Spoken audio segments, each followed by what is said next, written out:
বাংলাদেশের রাজনীতিতে একজন পরিচিত ও দীর্ঘদিনের অভিজ্ঞ নাম মির্জা আব্বাস। তিনি বাংলাদেশ জাতীয়তাবাদী দল বিএনপি এর জাতীয় স্থায়ী কমিটির সদস্য এবং ঢাকায় স্থানীয় রাজনীতিতে দীর্ঘ সময় ধরে সক্রিয় ভূমিকা রেখে এসেছেন। মির্জা আব্বাস 1949 সালের দিকে ঢাকায় জন্মগ্রহণ করেন। তার পরিবার ছিল ঐতিহ্যবাহী ও ব্যবসায়িক প্রেক্ষাপটের সঙ্গে যুক্ত।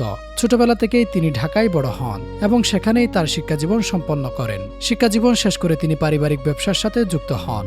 পরবর্তীতে ধীরে ধীরে তিনি রাজনীতিতে সক্রিয় হয়ে ওঠেন এবং বিএনপির রাজনীতির সঙ্গে গভীরভাবে সম্পৃক্ত হয়ে যান। 1980-র দশকে স্বৈরাচারী বিরোধী আন্দোলনে তিনি সক্রিয় ভূমিকা পালন করেন। সে সময় থেকে তিনি বিএনপির একজন সংগঠক ও মাঠ পর্যায়ের শক্তিশালী নেতা হিসেবে পরিচিত পান। 1991 সালের পঞ্চম জাতীয় সংসদ নির্বাচনের পর তিনি ঢাকার মেয়র হিসেবে দায়িত্ব পালন করেন। সে সময় ঢাকার প্রশাসনিক ব্যবস্থাপনায় তিনি গুরুত্বপূর্ণ ভূমিকা পালন করেন। পরবর্তীতে 2001 সালে নির্বাচনে তিনি সংসদ সদস্য হিসেবে নির্বাচিত হন এবং গৃহায়ন ও গণপূর্ত মন্ত্রণালয়ের মন্ত্রী হিসেবে দায়িত্ব পালন করেন।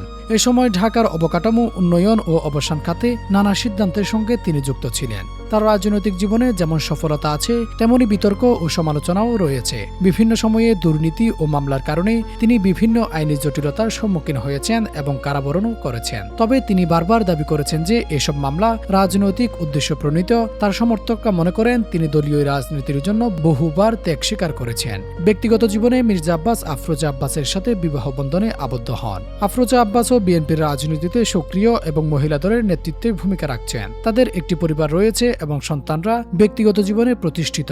রাজনীতির বাইরে মির্জা আব্বাসকে একজন কঠোর রাজনৈতিক সংগঠক হিসেবে দেখা হয়, যিনি দীর্ঘ সময় ধরে ঢাকার রাজনীতিতে সক্রিয় থেকেছেন। সব মিলিয়ে বলা যায় মির্জা আব্বাস বাংলাদেশের রাজনৈতিক ইতিহাসে একজন দীর্ঘ সময়ের সক্রিয় নেতা, যার জীবনে আছে ক্ষমতা, আন্দোলন, বিতর্ক এবং টিকে থাকার গল্প।